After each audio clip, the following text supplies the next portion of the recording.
Yeah. I can't tell if she's going to be mean or level-headed. So I'm kind of Yeah. preparing for worst case scenario. Smart. Yeah. So All right. who's got the duck that runs around? Meet the Pressers with Matt Mallory and Clint Necro.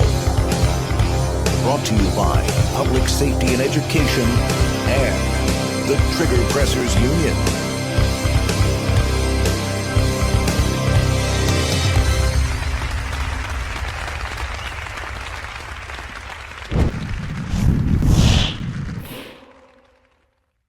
Meet the Pressers is brought to you by Mantis. Mantis X helps shooters suck less. Next Level Training, makers of CERT training products.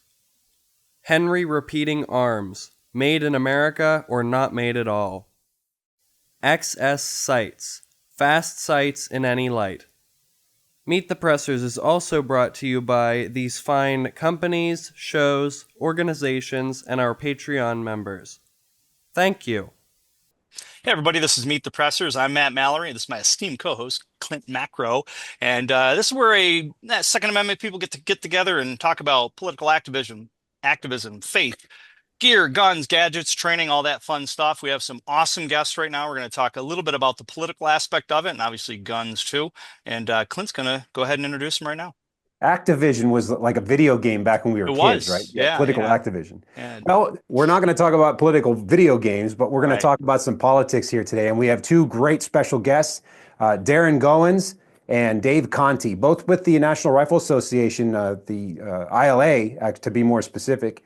Darin, you're the ILA Northeast lobbyist, like all things Northeast, and Dave is one of the grassroots guys that helps to get good people elected and bad people unelected. And you work primarily in Pennsylvania, is that correct, Dave? Most of my focus is Pennsylvania, but I also cover Ohio and a few other states, and now Puerto Rico. That's a long story, and I'm not allowed to go there. So, Okay. Wait, you can't go there in the story, or you can't go to Puerto Rico? Because I mean, I, Yeah. we'll leave it at that. I can't go to Puerto Rico, but I help manage a lot of our Nice. activists on the island do events out there. Very Cool. cool. Cool. Well, I mean, there's two of you, so we got to start with one of you. So we can either do rock, paper, scissors, or Darin, you're on that side of the screen. Why don't you tell us a little bit about yourself and maybe clarify my introduction and explain Yeah. what you do, and we'll go from there. Yeah. Technically, my title is state director. That's evolved over time. When I started with NRA 20 years ago, they called us state liaisons, and that was on our business card. And every time somebody saw that, they said, "What the heck is a liaison?" So, probably about halfway through my tenure, they changed it to state director, which is probably a more appropriate title. But yes, I do primarily, well, let's say half of the Northeast. My colleague Justin Davis does the other half, but for my purposes, I do New York, New Jersey, Pennsylvania, and Rhode Island. Hmm. Although I'm technically still registered in Connecticut, and at one time I did do Vermont. So I've done 11 states over that time period. So keep in mind, it hasn't always been the Northeast. I started out with a cushy gig doing the Dakotas, where I'm from, and Minnesota, Michigan, and Colorado. So I had and that was when Colorado was good. So I Hmm. had a pretty easy start with NRA, and progressively got more difficult as my region changed. Yeah, I guess with the exception of perhaps California, I think you're in probably the most volatile area as far as gun laws and tyrannical state governments for sure. Yeah, I mean, we used to flip a coin, me and the West Coast guy who had the tougher region, but I think it's probably tipped my way a little bit having New York and New Jersey. And then, Pennsylvania is sort of a purple state. Hmm. The dynamic there has changed a little bit. Rhode Island, obviously, just to show you what we're up against in Rhode Island, there's 38 senators, there's four Republicans. Hmm. So it's pretty tough to win on issues in Rhode Island. Yeah. So yeah, it's a challenging district for sure. And then what a lot of people forget, they hear states like California, New York, New Jersey, but they forget how many NRA members that we have in those states, even though that they are anti-gun. So in my region alone, you're looking at New York, New Jersey, and Pennsylvania. between just New York and Pennsylvania, those are two top 5, top 6 NRA states.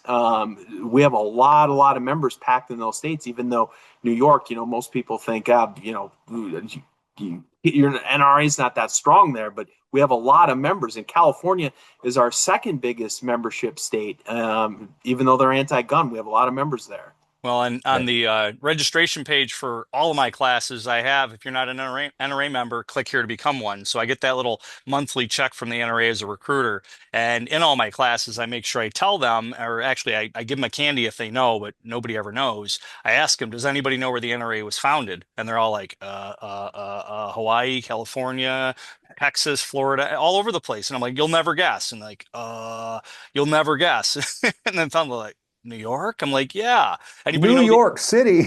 I was like, anybody know the year? And they're like, 1871. There you go, 1871. So Yeah. second oldest gun rights organization in the country, right? Second. I think it's number 1. Second. You're going back to the Constitution as being like, yeah. Yeah, I see that. I see that. So Dave, why don't you give us like a day in the life of Dave Conte? So been with the NRA since 2010. That whole entire period, I've been with the, within ILA grassroots department, field operations segment of our division. I cover elections, manage the data, do the micro-targeting for voter outreach, and then go out into the field, train volunteers on how to do voter outreach outside of elections, traveling around to educate people on legislation, give people updates on litigation and so on. Over the years, I spent a lot of time going to colleges and universities, conducting what we call NRA University, helping the next generation understand what the Second Amendment's all about, and then let them know why they should care about defending the Second Amendment. So I pretty much operate on a 2-year cycle, with an election 1 year, and then preparations the following year for the next election. And that's what I'm doing right now for my biggest battleground state, Pennsylvania, getting ready for 2026. Yeah, we're not very far off from being just like New York. Everyone thinks that Pennsylvania is this bastion of freedom and a sea of tyranny, and in fact we're like just a couple seats away from being like New York in less than a week. Well, right. as quickly as it would happen, as far as getting it through the two sides of the legislature and then on the desk of the current governor. I think anti-gun bills would pass very quickly if we lost the Senate. But actually, recently we've been I say we, Firearms Owners Against Crime, we've been pushing a little bit hard against Frank Burns, who has helped to facilitate some anti-gun things in Pennsylvania. We're hoping we can get his seat flipped over, because that would be pretty awesome to maybe win that majority back in the House. But what are your challenges, both of you guys? And you can decide who speaks first. What's your biggest challenge moving into this year? And what can people that are watching this or hearing this, what can they do to help with those issues? Yeah, I can address that from my standpoint. So I guess when I gave my title before state director, probably a lot of people are like, what does that mean? Most people would probably relate to it a little bit easier if the description was lobbyist, which is what I'm essentially am. I'm a registered lobbyist. So my challenges are going into some of these states, especially the anti-gun states, and trying to hold back the flood of anti-gun bills that they're putting forward. This year alone, I went down to Trenton in New Jersey and testified against a whole package of bills. And they usually don't do one or two.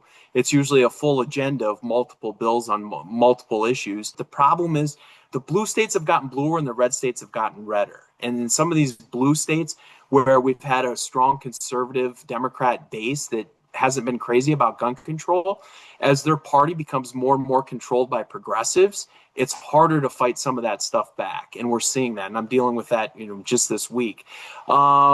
Connecticut, they didn't do a whole lot this year, but I did go up there for committee this year again to fight against a bill. They did a manufacturer liability bill. They're trying to bankrupt the industry by going after gun companies even though we have the plaque in place that's supposed to protect them.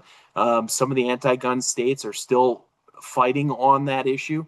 In Pennsylvania, I'd best describe Pennsylvania as sort of deadlock. The irony is the deadlock at the federal level was broken when Trump was elected and Republicans took control of both chambers. But Pennsylvania's sort of flipped, and now we're where the federal government was before, where there's just a stalemate because the House is 102 to 101. Republicans control the Senate, but the Democrats control the governor's office. So there's not a lot of movement on issue. But by and large, my biggest challenge in the Northeast is just trying to hold back the tide of gun control that they throw at us every single year. And that's really it. And they seem to they seem to play off each other. I mean, I think that's even in the firearms industry, when a new instructor comes up with one class, another instructor might, oh, that's a great idea. I think I might try teaching that class or get certified to teach it. I mean, then in the political aspect, you got New York comes out with the SAFE Act of 2013 and the Concealed Carry Improvement Act of 2022, which I call it the Concealed Carry Improvement Atrocity. But you got these coming out, and then what do you got? Massachusetts and California following suit, and soon after, basically just taking it and regurgitating whatever New York kicks out, or vice versa, whatever California kicks out. So it's how do you fight that back? I mean, if you beat it in New York, then does California go up? They're coming for us. If you read these bills state to state, so much of them are almost word for word verbatim. Absolutely. They're written by the same people that are paying for the anti-gun candidates. It really is a deep. It's the Gifford Foundation. Yeah, and to your point, I mean, that's the advantage I have of doing this stuff in multiple states is that you see exactly what you're talking about. For example, on the MCC, the merchant category codes that in New York was doing it. Well, we had that bill in Trenton this year, and it's not mere coincidence, but that bill was signed into law by Hochul last fall, and the first thing they did in January is they came back and they amended it. Now, what they did with the amendment is essentially pull the ammunition part out of it so that it only applied to firearms. And we didn't get a real clear explanation of why they were doing that. But ironically, that chapter amendment that they did in New York, when I went to testify on the bill in February or March in Trenton, the language was exactly the same as the substitute bill in New York. So we know that these states, they're talking to each other and they're trying to get ahead of the things that basically our talking points against the bill. They're trying to undermine or preempt. And another example of that is on smart guns. New York has a smart gun bill that they're trying to do.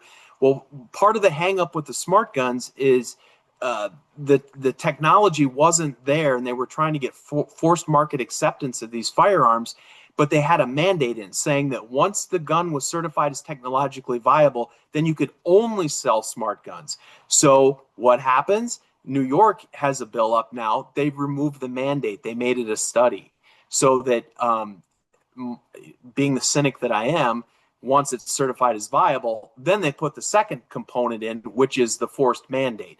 But they knew that having the mandate in the initial bill would thwart any, chance of the bill passing. And so, again, the two states are to your point, the two states are talking to each other and figuring things out. They did the same thing with the micro stamping. They got ahead of it and said, "Oh, you got to have 2 micro stamps." Well, even one wasn't even really feasible technology-wise. And they just keep doing stuff like that over and over. Even the background check database, when they originally under Cuomo in 2013 for the SAFE Act, they tried to pass the whole background check where they're going to take over that, and they were just going to use the NICS database. And federal government said, "Nope, you can't use our database. It's only for firearms." And then finally, Hochul found a way to do it. And if they just pass a law that made illegal things illegal, like all this stuff would stop. Like, yeah, for sure. So Dave, you don't necessarily deal with the legislation as much, I would gather, but what would be your advice for someone in New York or someone in Pennsylvania? I said New York because Matt's in New York, or frankly anywhere for that matter, right, to get gun owners motivated to come out and vote? Because if you look at the amount of gun owners we have in these states, like, why are we dealing with these issues? It's because people are apathetic. They don't go out and vote. They think voting or registering is like allowing government into their life, when in fact it's actually by not doing that, you're inviting them into your life. What would be your advice? First thing is, on our website, NRA-ILA frontlines.com, they can sign up for free, whether they're a member or not a member, and they can sign up for alerts. You know, educating themselves on what's going on is the first thing. You had said, what are the obstacles, that, Darin and I run into? Biggest obstacles that I see, in Pennsylvania in particular, out of my region, is gun owners that don't connect the dots between how they interact with the Second Amendment and how this legislation would impact them. So signing up, educating on, what kind of legislation is moving forward, how it's going to impact them, whether they're just hunters, whether they're into, shooting sports and so on. All the legislation I've seen, would impact, everybody. And then from there, come out to one of our events. I'm about to do a string of events through Pennsylvania here in a couple weeks. And every couple months, I'm making big circles throughout your state to give people opportunities to come out and learn what's going on and how they can, get involved. Nobody is immune to any of this legislation. I'm sure that, all of you and Darin in particular can talk about, how legislation that's, floating out there that would, curtail or ban, pump shotguns, bolt action rifles. All of this stuff will impact everybody. But, the biggest challenges is, getting those people, that aren't in it for self-defense. And so they're kind of detached, from the Second Amendment. So I encourage them to, come out to one of our events, ask questions, figure out, what this is all about and how they can get involved. And we have so many different programs, particularly during election season, to meet their comfort, whether it's, sitting at home, getting involved, taking action through emails, text messages, or even knocking on doors. We have something for everyone for them to get involved. And we have on our website an in-depth, treasure trove of information to learn about each of these different types of bills and subjects. Nice. Yeah, here in New York, we've got 5 million gun owners, and we had a little over roughly around 3 million people vote against Hochul. And, that was right after the Concealed Carry Improvement Act passed. So I figured like it was going to be a shoo-in that she wasn't going to win because 5 million gun owners, they see what she's doing with gun legislation. Why would they vote for her? And, of course, it's crazy. It boggled my mind that happened. Well, at the start of last year, I mean, I walked into, I've had Pennsylvania for a couple years now, but like I said, I spent, the previous, 12 months getting a better idea of the landscape. And, the beginning of 2024, we knew that we had north of 400,000 gun owners in the state that weren't even registered to vote. Wow. And we had to develop, a plan of reaching those individuals, low propensity voters, people that occasionally vote, but they're not, connecting the Second Amendment to their voting behavior. And then myself and others, I pulled other staff, from headquarters into Pennsylvania to basically blitz the state in educating those people in particular, to get them registered and get them educated to go out and vote. And I think in the end, we were able to, target, motivate, and energize just about 175,000 of that 400,000. Wow.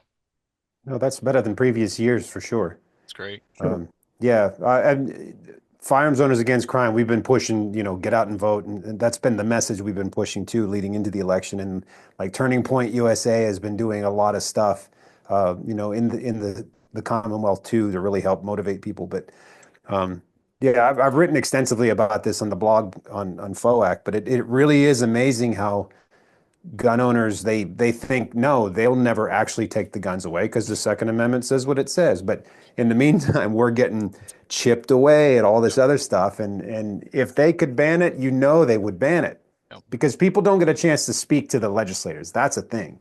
if they actually met their legislators and sat down and talked with them and saw the ones that were good and saw how much like trouble that they dealt with every day and saw the ones that were actually, little miniature tyrants, they would realize that these people need to go and we need to vote them out. People talk about term limits. Term limits should be every election, man. Like if this guy's not doing what he's supposed to, get him out of here. That's your term limit. People have to be active and vote. But I'm preaching to the choir here. So here, I'll ask you this. This is a fun question. Now, someone that owns a duck may very well carry a revolver. I don't know. But what's your favorite carry gun, or what's your favorite gun to shoot? I do not carry a revolver. I first started off with a Glock 19. There you go. I carried that for many, many years. And then John Hollister from SIG, it was his mission over the course of 2 years to convince me that the SIG 365 was a better platform. And that is what I'm currently carrying right now.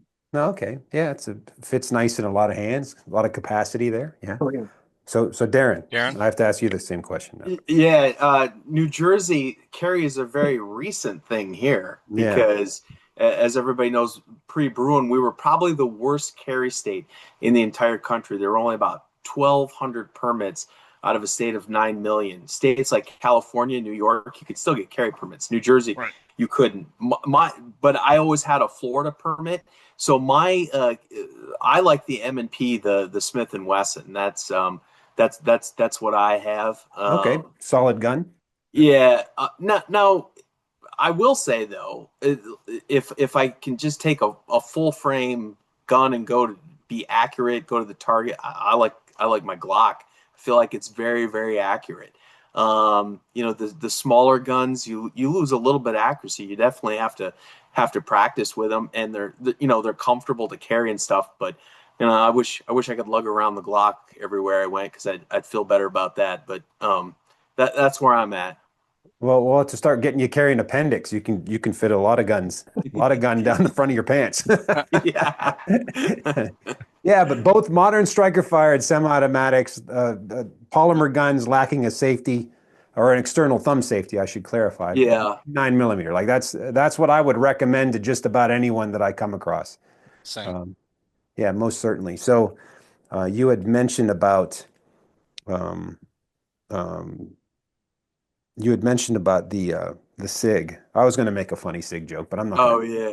I don't want to piss off the SIG people. Once he started to say SIG, I was like, not 320, not 320. I saw one of my friends that represents the industry too had posted a meme. I thought he's going to get in trouble because it was like a cartoon that said if you're carrying it, and the cop says, "Hey, drop your gun." "Oh, I can't. I'm carrying a SIG," and I'm like, "Ooh, they're not going to be happy with you." Yeah. I had a student that had a SIG hat, and I said, "Does that hat just randomly fly off your head?"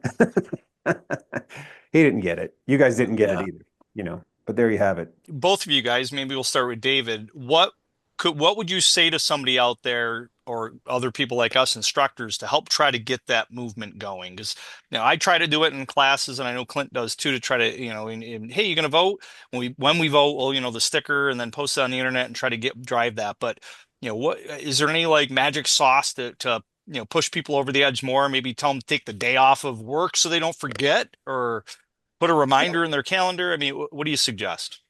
Well, I mean, early voting, I think is, very important. I think we all interact with, very diverse, groups of, individuals. The first thing is, particularly for people that, haven't been voting or haven't been, thinking about the Second Amendment when they're voting, is to educate themselves. Last year, I was very fortunate, to be pulled into a number of inner city churches to talk to their congregation about, you have a firearm. Now you have to educate yourself on, voting for people that are going to continue to allow you to have that firearm and protect you and your family, particularly in areas of the country where, the response time from cops, is always going to be way too late. So, I ask, people that, aren't thinking about politics or how it, affects them, is to educate themselves and, find out a little bit more about them. So, as instructors, I try to tell instructors, have them go to, our website, sign up for our Take Action alerts through our Frontlines website. Mm. That's a great, easy first step. They'll get state alerts that are customized for New York, Pennsylvania, so on. Then we'll also sprinkle in there, some federal alerts, to keep them kind of update on what's going on locally and then also on the national level. And then from that point on, um, I will follow up with them because I'm the one who sends those state level event emails and action alerts. After I'm done talking with Darin and other lobbyists, then I invite them out to other events, and then we kind of take that conversation, one step further, and then hopefully to the point where they have a better understanding of why voting is important. And at the end of the day, we're a nonpartisan organization, but at the end of the day, you have to hold every politician's feet to the fire. Mm-hmm. Not all Democrats, are bad. And in Pennsylvania alone, there's a lot of, blue dog, Democrats, a lot of, union voters out there, that don't realize that their party, left them, in the late 60s. Yeah, it's But casually, it's not Kennedy's Democrats no more. That's right, right. So, having that slow conversation, it's not a fast thing. Right. Since COVID, the NRA has spent a lot of time and resources identifying those first time, firearms buyers and slowly work on that conversation that hopefully, by 2024, 2026, we've gotten some of those people to be like, you know what, I'm a gun voter, and, continue that conversation moving forward where, first and foremost, when it comes election day, is, the Second Amendment, right there in the ballot booth with them. Yeah, I wrote an article on PDN called "Protecting Yourself from Criminals and Elected Officials," and I actually have a seminar I put on sometimes where I get into that. But yeah, folks, they value this tool to protect themselves and their family. They need to vote for people that value their right to have the tool to protect their family. Because when there's horrible things happening to you and your family, the government ain't coming in time. Nope. It just ain't going to happen. Even if the government had the ability to get there, ultimately, they're still going to come after the fact. Yeah. I suppose unless you get attacked in the lobby way of a police station, then perhaps the cops will be there before the attack is over. Maybe. Depends on how good the donuts are. I can contest. Attest. Matt's a law enforcement. He can say that kind of stuff. So, David, that makes a good point too, by having people stay educated on the topic, but also giving them bills that are coming out and such, laws that have been passed that might infuriate them to actually get involved or make calls or vote at least. So, yeah, that's a good point. Well, yeah, and I'll say something about voting too, because I think that there's a couple different ways to look at it too, and as someone who engages with campaigns a lot and how elections are run. I mean, things have changed drastically over the last 10, 20 years. I mean, look at the forum we're on right now. I mean, this didn't exist 10 years ago. Right. Yeah. Social media. I remember when I first started at NRA and Facebook was just starting, and it was for college kids. You had to be in a college to get on Facebook. And things have just changed so dramatically in 20 years. And I really feel like that Republicans, conservatives adapt to these changes very, very slowly. And what I'm referencing is the early and absentee voting. I mean, we all feel it's patriotic to vote on election day, and I don't disagree. It's almost like a holiday for a lot of us, and we mark it on our calendar. We take our kids, but that is just not the future. And if you look at how the Democrats and the other side run elections, they'll run a campaign for 2 weeks. They'll send out a couple ads and a couple postcards, and then right away their entire effort, all the financing, goes into turning out votes.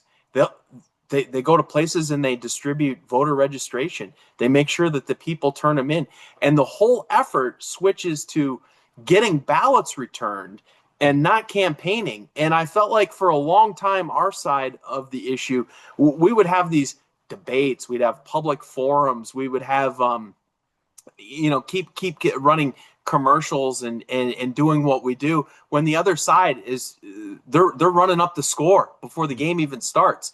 And I feel like it took us a couple cycles to adapt to that. But the more that we get people convinced that you got to go, just get your vote done, get it in. And if you looked at some of the things that happened in places like Arizona, where the voting machines ran out of ink, and the people stood in line for 4 or 5 hours, and then they go, my kid's got a game, I got to leave. They're not going to come back.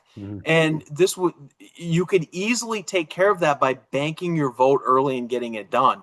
And so I think that the way that we approach elections has to change. The way that we, for lack of a better term, recruit voters, identify them, get them registered, and make sure that they turn in their ballots. You can do all of those things systemically. Now, there are states that have various rules on ballot harvesting, and believe it or not, some states don't. But whatever the rules allow you to do, you need to do that to make sure, like I said, you identify people that are sympathetic to our causes, you get them registered, and you make sure that and all of that information in most states is available in real time. And in fact, if you don't like getting your mailbox stuffed with flyers and advertisements, vote early. They stop mailing you. They literally stop mailing you because Set the tree, vote early. It's a waste of money at that point. They stop mailing you. Stop bugging you. And So I want to jump on real quick with what Darin said. The NRA has a very sophisticated, voter outreach system, and was one of the reasons why I came from the consulting, political field to the NRA 15 years ago. And in real time, we can see who's voted, who hasn't. We can augment the message, between the husband and the wife based on, their voting propensity, their affinity towards, our particular issue. And immediately, once they voted, everything gets shut down. We focus all of our attention to the neighbor, to the spouse, and then we move on. And, the Republican side, in Virginia, there's still parts of Virginia that still use paper Scantron sheets. And, Obama was using iPads when they first came out, 2009, 2010, I think, when they came out. So, I mean, the Republican Party has been very, very late adopters in many respects to the technology and outreach. Yeah, well, just ask an average gun owner how many of them are still using iron sights. or flip phones. Yeah. So up on my website, PS&Ed, my training company, I've got Trigger the Vote. I've got a link. I've had that on every page. Just trying to drive that. But as you guys mentioned, and I'm thinking maybe I need to, and I think I did in the past, have registration forms there, or mention it in the class, maybe even put a slide up in the PowerPoint to, hey, don't forget to vote. And just to kind of drive it home that way. And maybe even the feedback emails, put a link in there to, hey, don't forget to register if you haven't. And if you have, make sure you check when you're going to, when you're supposed to vote, so you don't miss the day. Yeah, a lot of instructors won't want to go there because they think it's being political, and it's not. Well, it's not at We all. are helping people exercise their Second Amendment when they take a class with us. We want them also to exercise their other rights by just being good citizens and voting. Yep. So giving them the infrastructure, the ability, or the guidance for them to go ahead and get registered and vote, especially in cases where we can do by mail or early, and give them the information they need to be educated on who they should vote for. If they're truly pro-gun, then they would want to vote for pro-gun people. But it all goes back to being educated. An armed and educated citizenry is the true check and balance of our constitutional republic and the ultimate homeland security. Hear, hear. Hear, hear. So with that said, is there anything else you guys would like to mention, or maybe tell everyone how they could get a hold of you if they want to get more information? There you go.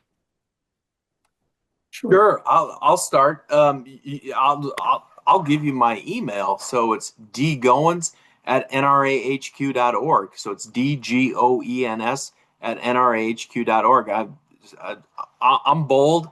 I like talking to people. Like I said, I can help in the states that I'm listed as, or I can direct you to to the appropriate person if you've got a legislative issue. But I think, we talked tonight extensively about voting, and clearly that is paramount. It's the top issue. But the other one really that I want to like close on a little bit is activism, because look, gun owners have made tremendous strides with these big court decisions, whether it's Bruen, Heller, McDonald, and we anticipate there's going to be another one in a couple of years that's going to further solidify our votes. But that's not a free ride, and it's amazing the amount of gun owners that I run into, whether it's at the Great American Outdoor Show or wherever, that are just casual gun owners, don't belong to the NRA, they don't belong to FOAC, they don't belong to GOA, they don't belong to any of these groups. Obviously, I'm biased. I'm with NRA, and we funded a lot of these big lawsuits. That's fine. But I'm also a member of Pheasants Forever and Ducks Unlimited and a lot of the other hunting groups that have nothing to do with the Second Amendment.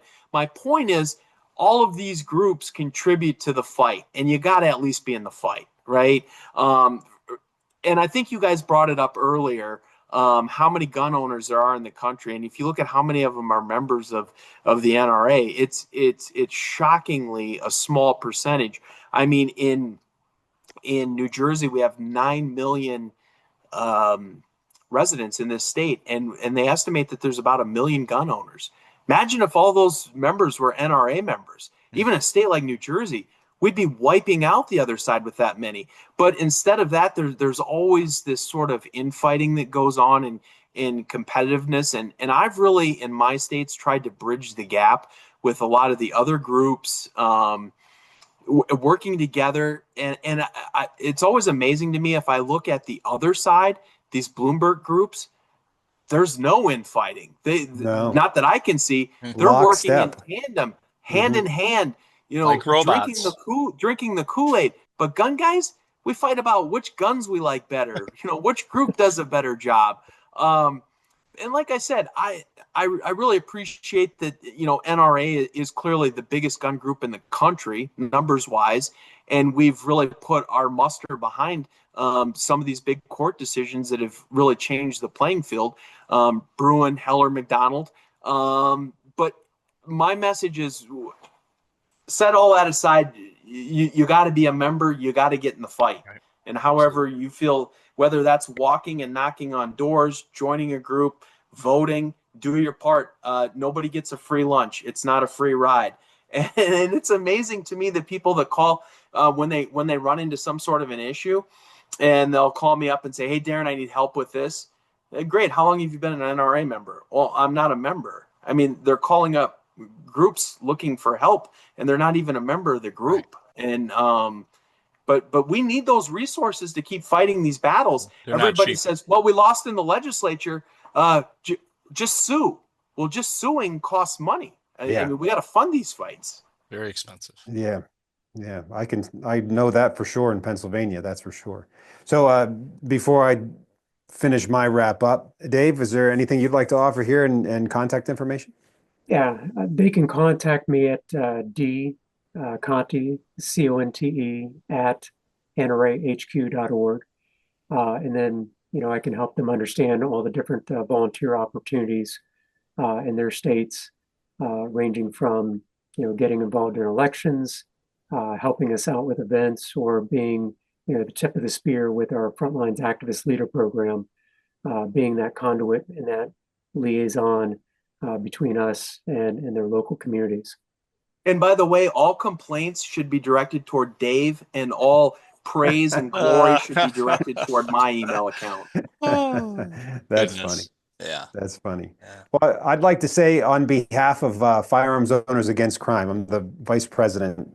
You guys, you've been wonderful to work with, and over the last couple of years, we've developed a really good relationship with you guys, and you've helped us, and we've helped you, and it's been very, very good.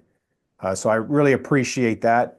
Working with other organizations is difficult. I try to do a lot of stuff with other state or other organizations within the state, and obviously not everyone agrees on everything at all the times, but if we can agree on the end goal and, kind of share information and share blood, sweat, and tears and a little bit of money too. You guys jumped on an amicus brief with us very recently too. Yep.